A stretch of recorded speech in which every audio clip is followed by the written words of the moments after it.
Você está prestes a ouvir uma história que vai mexer com suas emoções e te inspirar a nunca desistir, mesmo quando tudo parece desmoronar. Uma mulher, uma traição e um recomeço que vai te surpreender. Prepare-se para uma jornada de superação, força e transformação. Então, antes de começarmos, não esqueça de deixar o seu like, se inscrever e compartilhar essa história com aquele amigo ou amiga que precisa de uma boa dose de motivação. Agora, vamos lá, porque essa história é incrível. Todas as noites, durante minha viagem de trabalho, meu marido e eu tínhamos o nosso momento especial. A videochamada antes de dormir. Era nosso jeito de manter a conexão, mesmo com a distância física. Porém, naquela noite, algo aconteceu. Em um momento de distração dele, um movimento rápido revelou algo sobre a cama que me deixou paralisada. Não era uma foto, não era uma mensagem. Era um objeto simples, mas ele me atingiu como um soco no estômago.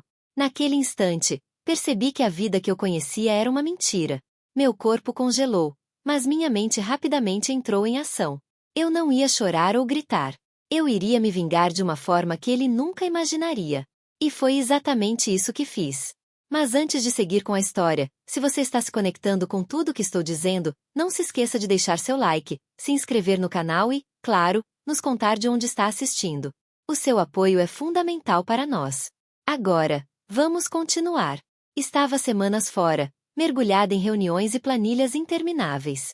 Mas, todas as noites, não importava o quanto estivesse exausta após um dia inteiro de trabalho, Bruno e eu nunca deixávamos de fazer nossa videochamada antes de dormir. Era nossa maneira de manter a conexão, mesmo com a distância que meu trabalho impôs a nós. Eu avisei que em 2 semanas estaria de volta, e ele sorriu daquele jeito único que sempre me derretia, dizendo que estava contando os dias até minha volta.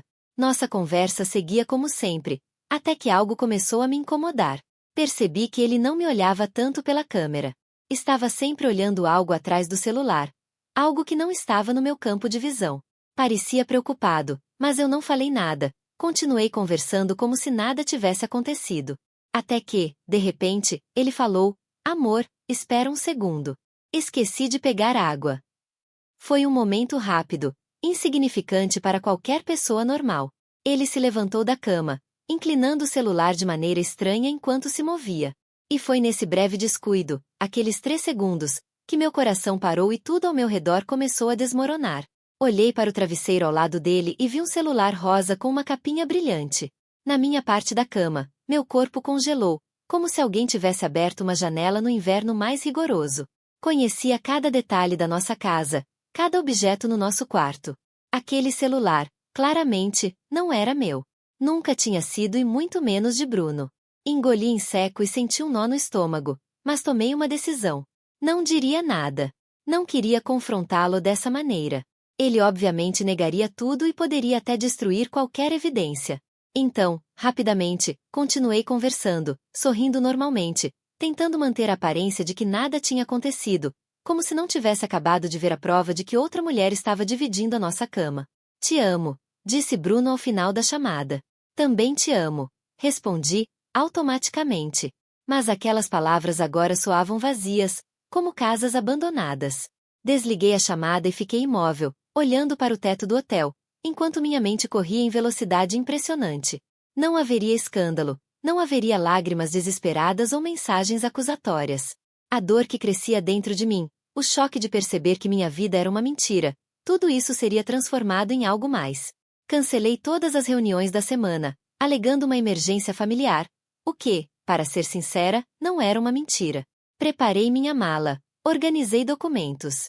A cada minuto, a imagem daquele celular rosa invadia minha mente, alimentando algo que eu nunca havia experimentado antes. Não era apenas raiva ou tristeza, era uma determinação fria, calculada e implacável.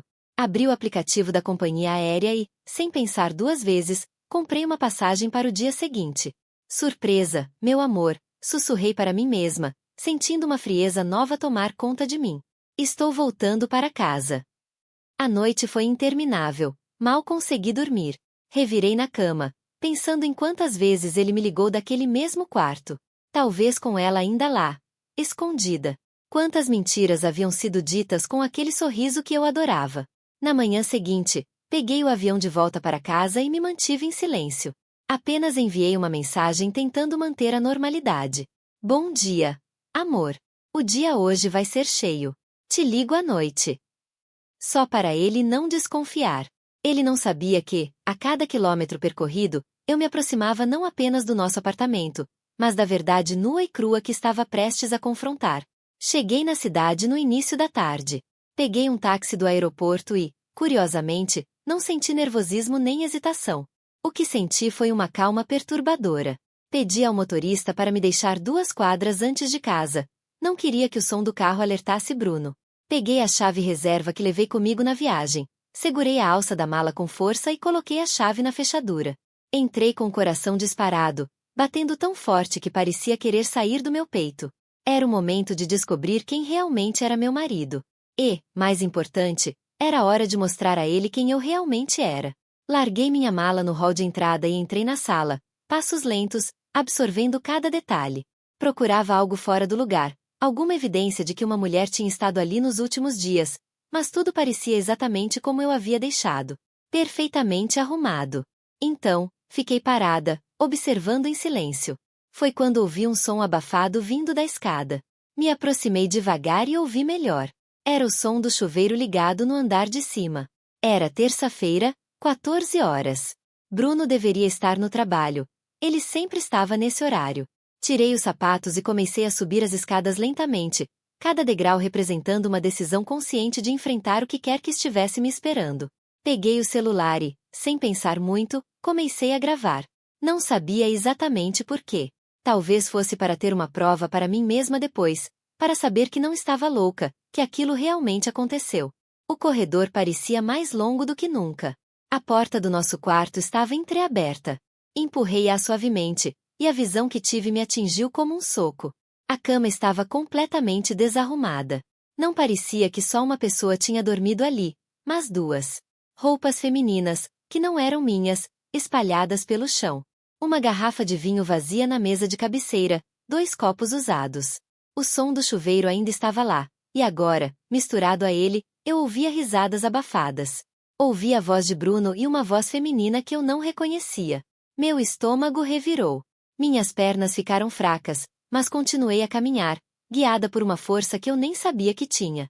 A porta do banheiro também estava entreaberta, com vapor escapando pela fresta. Me aproximei devagar, o celular firme na mão, gravando.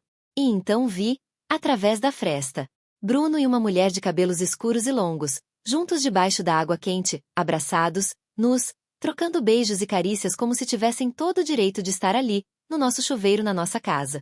Não pensei, a fúria tomou conta de mim e eu abri a porta com força. O som estrondoso da porta batendo contra a parede fez os 2 se separarem em choque. A mulher gritou, tentando se cobrir. Bruno ficou paralisado, a água ainda caindo sobre seu corpo, os olhos arregalados como os de um animal pego em uma armadilha.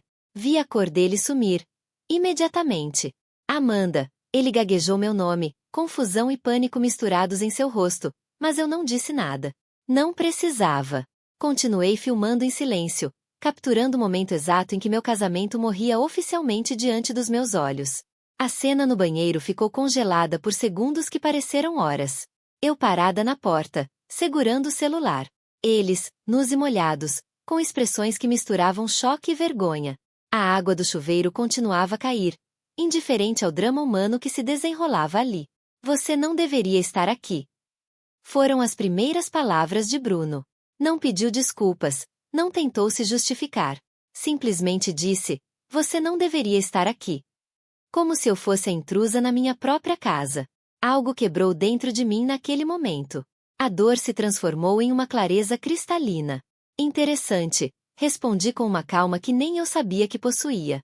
Eu ia dizer exatamente a mesma coisa para vocês 2. A mulher, jovem e assustada, agarrou uma toalha, tentando se cobrir. Seus olhos evitavam os meus a todo custo. Qual é o seu nome? Perguntei diretamente a ela, ainda filmando. O silêncio foi sua resposta inicial. Bruno tentou intervir.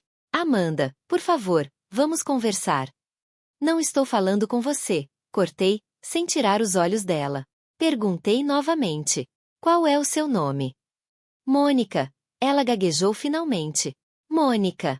Ah, sei quem você é, conheço seu marido. Ele vai adorar receber esse vídeo. Menti. Eu não a conhecia e nem sabia se ela tinha marido, mas o palpite certeiro fez os olhos dela se arregalarem em desespero. Ela empalideceu instantaneamente. Amanda, não faça isso, Bruno implorou, desligando o chuveiro e pegando uma toalha. Vamos conversar como adultos. Eu ri. Uma risada fria, que nem parecia minha. Como adultos. Você perdeu esse direito quando decidiu trazer outra pessoa para nossa cama. Saí do banheiro e voltei para o quarto, ainda gravando. Eles me seguiram, desajeitados em suas toalhas, trocando olhares desesperados. Quanto tempo? Perguntei, girando para encará-los. Amanda, quanto tempo? Falei quase gritando. Era a única indicação da tempestade que rugia dentro de mim. 3 meses, ele admitiu, olhando para o chão. Foi um erro. Eu não queria.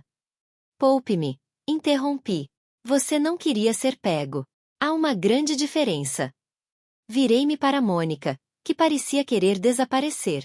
Quanto a você, sugiro que se vista e saia da minha casa nos próximos 2 minutos. E não se preocupe, não vou enviar o vídeo para seu marido. Fiz uma pausa. Ela não precisou de mais incentivo. Recolheu suas roupas espalhadas pelo quarto e correu para o banheiro para se vestir. Quando ficamos sozinhos, Bruno tentou se aproximar. Amanda, por favor, podemos resolver isso. Foi uma estupidez, eu sei, mas o que temos é mais forte. O que tínhamos, corrigi, passado. Ele começou a chorar. Lágrimas que não me tocaram nem um pouco. Eram lágrimas de autocompaixão, não de arrependimento genuíno. O que você vai fazer? Perguntou entre soluços. Sorri levemente. Muitas coisas, mas primeiro vou te dar 20 minutos para pegar o essencial e sair. A partir de agora, esta é a minha casa. Você não pode fazer isso. A casa é dos dois. Que interessante ouvir sobre regras e direitos vindo de você agora, respondi. 20 minutos. Depois disso, não respondo pelo que acontece. Enquanto ele começava a juntar algumas roupas em uma mala, em um silêncio carregado de tensão, peguei meu celular e editei o vídeo que eu acabará de gravar, apenas o suficiente para manter as melhores partes. Nenhum grito, nenhum caos, apenas a verdade fria, inegável, cuidadosamente entregue. Então, abri minhas mensagens, encontrei o contato dos pais dele e anexei o clipe. Não adicionei nenhum drama, apenas uma nota simples. Achei que vocês gostariam de saber o que seu filho tem feito enquanto eu estava representando o nome da nossa família. E com um toque silencioso, eu enviei. No momento em que a mensagem foi enviada, larguei o celular como se ele não pesasse nada, mas eu sabia que carregava a força de 1000 conversas que eu jamais teria que repetir. Não esperei por uma resposta. Esse não era o ponto. Eu não fiz isso por drama. Eu fiz isso por clareza, por encerramento, pela satisfação silenciosa de entregar a verdade com precisão. Seus pais sempre me trataram com certa frieza, como se eu nunca fosse boa o suficiente para o filho perfeito deles. Irônico como as coisas mudam. Quando Mônica saiu do banheiro, vestida e com o rosto marcado por lágrimas, eu apenas apontei para a porta. Ela passou rapidamente por mim, sem coragem de olhar em meus olhos. Amanda, pelo amor de Deus, Bruno implorou, ao perceber que eu não estava blefando sobre expulsá-lo. Para onde vou? Isso não é mais problema meu, respondi, sentindo uma leveza estranha.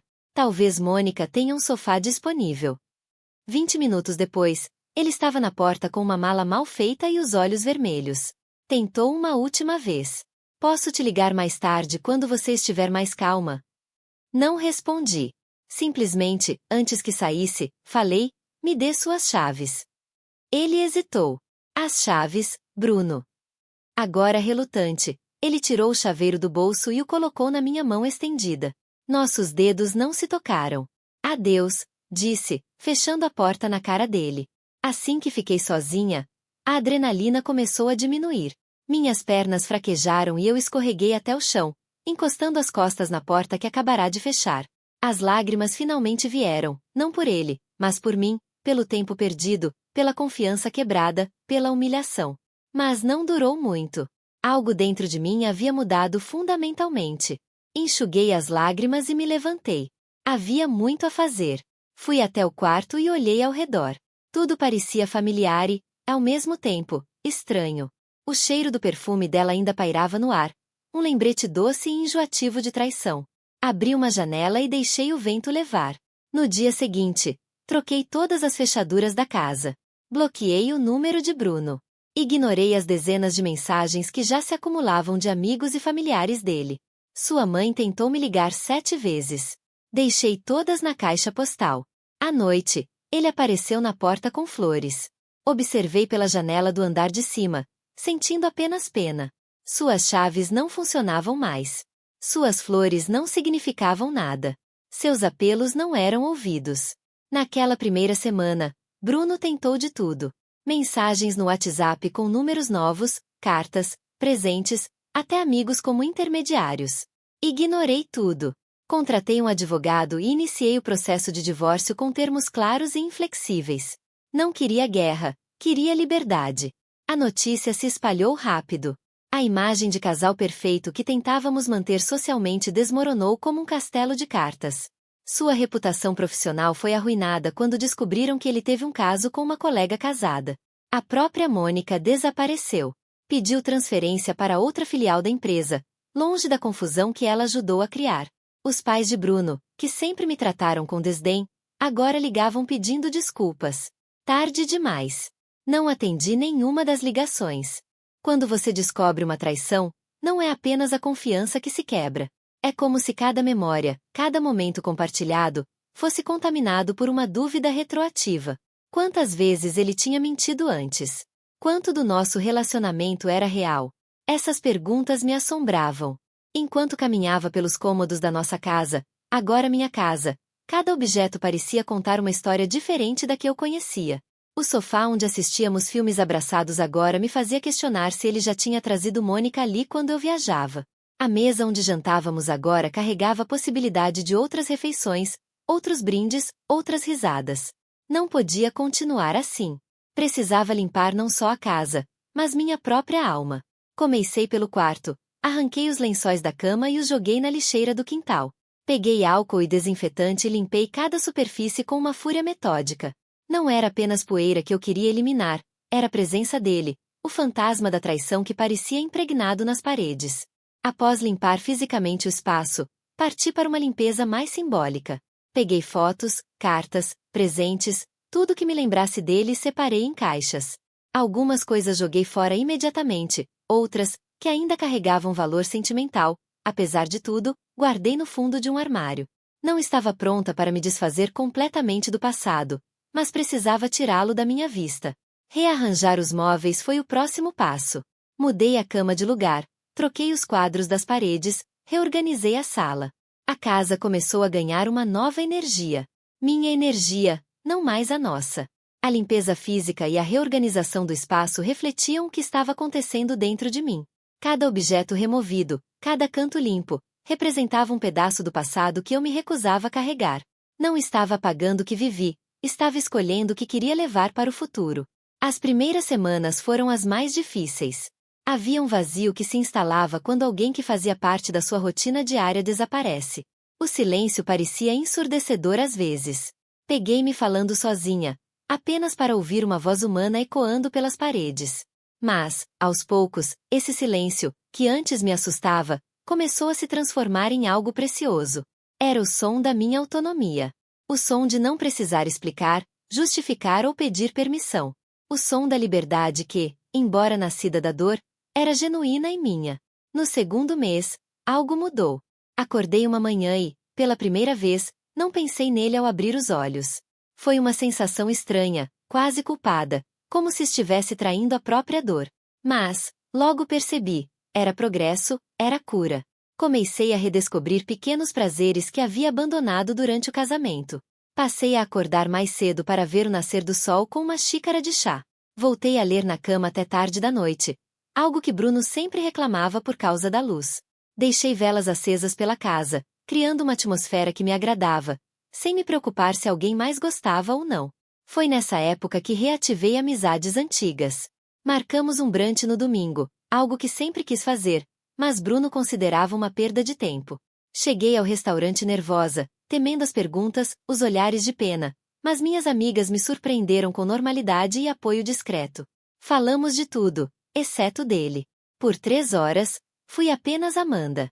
Não a esposa traída, não a mulher em processo de divórcio, apenas eu. Voltei para casa me sentindo mais leve do que em meses. Olhei para meu reflexo no espelho da entrada e, pela primeira vez, não desviei o olhar. Estava diferente, mais magra, sim, com olheiras ainda visíveis, mas havia algo novo nos meus olhos, uma força que não reconheci imediatamente. Naquela noite, comecei a escrever não um diário tradicional, mas pequenas observações, reflexões, momentos de clareza. Registrei como me senti ao pedir meu prato favorito no restaurante, sem consultar ninguém. Como foi libertador sair sem dar satisfações sobre onde ia ou que horas voltaria. Como, pela primeira vez em anos, me olhei no espelho e genuinamente gostei do que vi. A dor ainda estava lá. Claro, não se apaga anos de história em alguns meses, mas agora ela estava transformada. Não era mais um peso que me puxava para baixo, mas um lembrete constante da minha capacidade de sobreviver. À medida que o outono se aproximava, senti a necessidade de mudanças mais drásticas. Pintei o cabelo, renovei o guarda-roupa, matriculei-me em uma aula de dança, algo que sempre quis fazer, mas nunca tive coragem. O processo de divórcio seguia seu curso. Meu advogado ligava com atualizações que eu recebia com surpreendente tranquilidade. Bruno continuava tentando contato, mas agora com intervalos maiores. Seus presentes não mais apareciam na porta. Seus amigos não mais ligavam para interceder por ele. Ele finalmente estava entendendo que acabou. Em uma tarde de domingo, enquanto limpava o escritório, encontrei nossa última foto juntos. Estávamos sorrindo em frente a um restaurante, comemorando nosso aniversário de casamento, apenas 2 semanas antes da traição. Olhei para aquela mulher na foto. Mas não mais eu. Ela sorria com adoração para o homem ao seu lado, completamente inconsciente da traição que já acontecia. Senti uma compaixão profunda por ela, por sua inocência. Não rasguei a foto como teria feito meses atrás. Coloquei-a em uma caixa com outras lembranças. Era parte da minha história, não podia negar, mas era um capítulo encerrado.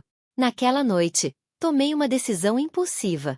Abri meu laptop e comprei uma passagem para Roma, sozinha, sem roteiro definido, sem compromissos, apenas eu e uma cidade que sempre sonhei conhecer. A viagem seria em um mês, tempo suficiente para finalizar o divórcio e começar verdadeiramente minha nova vida. Quando fechei o laptop, senti algo que não experimentava há muito tempo. Uma animação genuína pelo futuro. Não era uma felicidade completa. Ainda havia muito a processar, muito a curar. Mas era um começo, um recomeço. Roma me recebeu com um abraço de luz dourada. Aterrissei no final da tarde, quando o sol começava sua descida lenta, tingindo os edifícios antigos com tons de âmbar e laranja. Saí do aeroporto sozinha, com apenas uma mala média, o essencial para 2 semanas de redescoberta. Escolhi um pequeno hotel em Trastevere, um bairro afastado do circuito turístico mais óbvio. Queria me perder em ruelas estreitas, descobrir cafés escondidos, viver como uma local, mesmo sendo tão evidentemente estrangeira. Meu quarto tinha uma pequena sacada que dava para uma praça onde idosos jogavam cartas e crianças corriam despreocupadas. Na primeira noite, sentei ali com uma taça de vinho tinto e observei a vida acontecer abaixo de mim. Pessoas que não conheciam minha história, que não me olhavam com pena ou curiosidade. Era refrescante ser anônima. Acordei no dia seguinte sem alarme, sem pressa, sem planos rígidos. Tomei café em uma padaria da esquina, onde o barista sorriu ao perceber meu italiano quebrado e gentilmente me ensinou a pedir um cappuccino como uma verdadeira romana. Pequenos gestos de bondade que me faziam sorrir genuinamente. Caminhei por horas, deixando-me guiar pela intuição e curiosidade. Virei esquinas sem consultar mapas. Entrei em igrejas centenárias apenas para sentir o silêncio. Parei para almoçar quando tive fome em restaurantes escolhidos, simplesmente porque pareciam acolhedores. No terceiro dia, visitei o Coliseu. Fiquei impressionada, não apenas com a grandiosidade da estrutura, mas com sua história de resistência. Construído para durar, sobreviveu a guerras, saques, terremotos e ainda estava lá, imponente, danificado. Sim, incompleto em algumas partes, mas ainda majestoso em sua força. Percebi que, de alguma forma, me identificava com aquelas ruínas. Tinha sido atacada, partes de mim foram destruídas, mas os alicerces permaneciam. E havia beleza nisso, na sobrevivência, na reconstrução, na capacidade de permanecer em pé, apesar das cicatrizes. Na segunda semana, já me sentia mais confiante. Comecei a frequentar o mesmo café todas as manhãs, onde os funcionários já me reconheciam e guardavam uma mesa específica, à mesa da brasileira solitária, como brincavam comigo. Fiz amizade com uma senhora italiana que vendia flores perto do meu hotel e me contou histórias de sua juventude durante a guerra, de perdas e recomeços. Em uma tarde particularmente bonita, subi até o Jardim dos Laranjais, um dos pontos mais altos da cidade. De lá, toda Roma se estendia à minha frente. Uma mistura impressionante de antigo e moderno, de ruínas e arranha-céus, de história e presente. Tirei uma foto de mim mesma com a cidade ao fundo e enviei para minha amiga mais próxima, com uma mensagem simples. Ele pensou que me quebrou, mas apenas abriu espaço para a mulher que eu estava destinada a me tornar. Era verdade. A traição de Bruno havia sido devastadora, mas também reveladora. Revelou sua fraqueza, sim, mas principalmente minha força, uma força que eu mesma desconhecia até ser forçada a usá-la. Nos últimos dias da viagem, comecei a compartilhar mais fotos e pequenas reflexões nas minhas redes sociais. Nada explícito sobre o que havia passado, mas mensagens carregadas de significado para quem conhecia minha história. Limites são bonitos. Às vezes, o fim é o começo que você precisava. A solitude pode ser a melhor companhia quando você está se redescobrindo. Para minha surpresa, comecei a receber mensagens de outras mulheres, algumas conhecidas, outras completamente estranhas. Mulheres que, de alguma forma, se identificavam com minha jornada visível, mesmo sem conhecer todos os detalhes. Mulheres que também estavam em seus próprios processos de reconstrução. Uma mensagem, em particular, me tocou profundamente.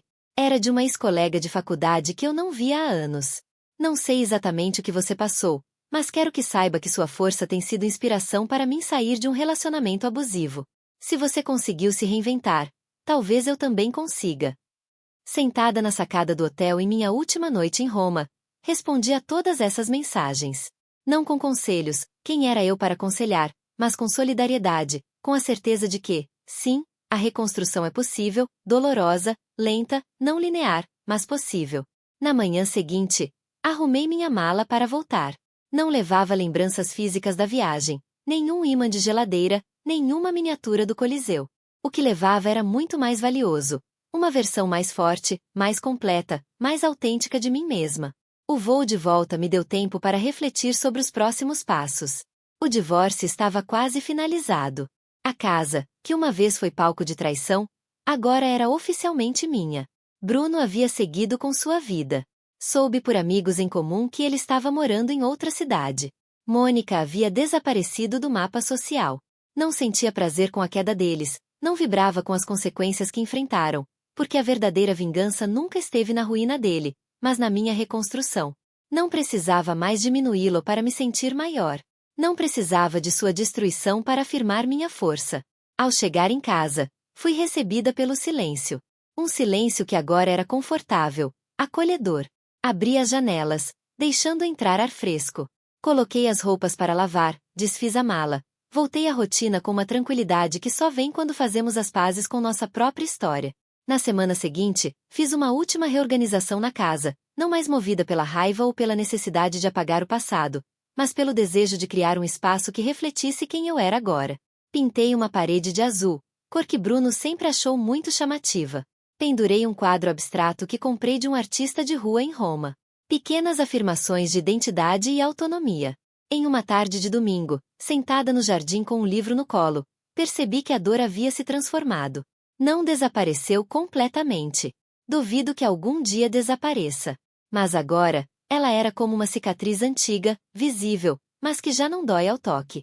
Uma marca que carrego, não com vergonha, mas como prova de sobrevivência. Abri meu diário e escrevi uma última entrada sobre essa fase da minha vida. O fundo do poço não foi o fim, foi fundação. Sobre ele, construí liberdade, identidade e amor próprio. A traição não me define mais, nem a vingança. O que me define agora é o recomeço.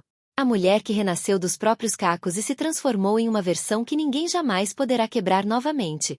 Eu sou a minha própria vitória. Fechei o caderno e olhei para o céu. O sol começava a se pôr, tingindo as nuvens de rosa e laranja. Um novo dia viria amanhã, trazendo desafios diferentes, possibilidades novas, e eu estaria pronta, não perfeita, não invulnerável, mas forte, incrivelmente forte. E essa, minha gente, é a minha história. Uma história de traição, sim, mas principalmente de superação. Me dizem que fui fria, que minha vingança foi calculada. Mas eu pergunto, o que você faria? Você gritaria, choraria e daria a ele a satisfação de te ver destruída? Ou você se levantaria, usaria a dor como combustível e construiria uma vida tão espetacular que a queda dele se tornaria irrelevante? Deixe sua opinião nos comentários. Se você gostou dessa história de vingança e justiça, não se esqueça de deixar o seu like e se inscrever no canal para não perder as próximas histórias de reviravoltas incríveis. Compartilhe esse vídeo com aquela amiga que precisa de um empurrãozinho para dar a volta por cima. Afinal de contas, a justiça sempre encontra um caminho, e o melhor recomeço pode nascer de um final doloroso.